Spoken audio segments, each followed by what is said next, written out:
नहमदुहु व नुसल्ली अला रसूलिहिल करीम अम्मा बाद अस्सलामु अलैकुम व रहमतुल्लाह। हदीस मुबारका में है कि जब रमज़ान की पहली रात होती है तो शयातीन और सरकश जिन्नात जकड़ दिए जाते हैं और दोज़ख के सारे दरवाजे बंद कर दिए जाते हैं और उनमें से कोई दरवाज़ा भी खुला नहीं रहता और जन्नत के तमाम दरवाजे खोल दिए जाते हैं और उनमें से कोई दरवाज़ा भी बंद नहीं रहता और अल्लाह जल्ल शानुहु का मुनादी पुकारता है, ए खैर और नेकी के तालिब कदम बढ़ा के आ, और ए बदी और बदकिरदारी के शाइक रुक आगे ना आ। और अल्लाह की तरफ से बहुत से गुनाहगार बंदों को रिहाई दी जाती है, यानी उनकी मग़फ़िरत का फैसला फरमा दिया जाता है और ये सब रमज़ान की हर रात में होता रहता है। इस हदीस मुबारका की रोशनी में हम दो चीजों को देखें कि हर रात अल्लाह की तरफ से यह ऐलान होता है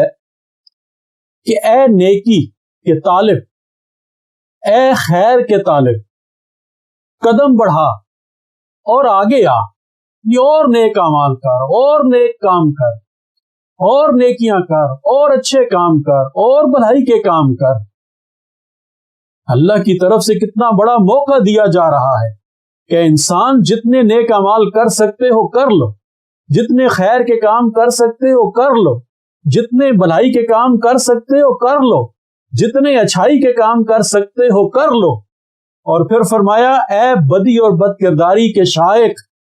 यानी बदी और बदकिरदारी का शौक रखने वाले,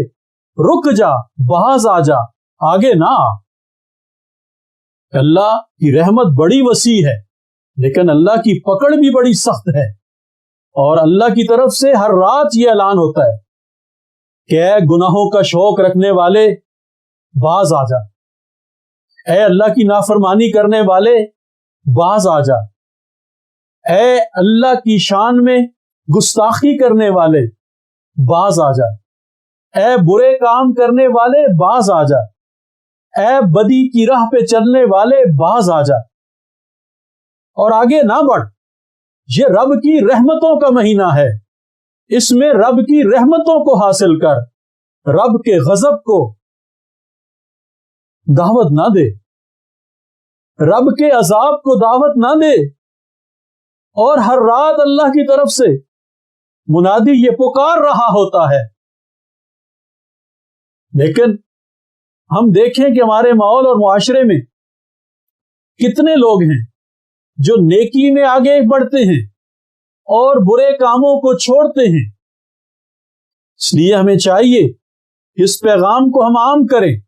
कि अरे भाई, ये रब की रहमतों का महीना है, खैर के कामों में आगे बढ़ो, नेकी के कामों में आगे बढ़ो, अच्छाई के कामों में आगे बढ़ो। और ऐ भाई, ये अल्लाह की रहमतों का महीना है, इसमें अल्लाह को नाराज न करो, बुरे काम न करो, गुनाह के काम न करो, नाफरमानी के काम न करो, बदकिरदारी से बाज आ जाओ, बुरे कामों से बाज आ जाओ, बदी के कामों से बाज आ जाओ। अगर ये बात समझ में आ जाए तो अल्लाह की रहमत शामिल हाल हो जाएगी, अल्लाह की रहमत हमें मिल जाएगी, हम अल्लाह की जन्नत के हकदार बन जाएंगे। और अगर खुदा ना खास्ता इस महीने में हम अपने गुनाहों से बाज ना आए, नाफरमानी से बाज ना आए, बदकिरदारी से बाज ना आए, तो फिर अल्लाह की पकड़ बड़ी सख्त है। इसलिए दुआ है कि अल्लाह ताला हमें रमजान की ये रहमतें और बरकतें नसीब फरमाएं। आमीन।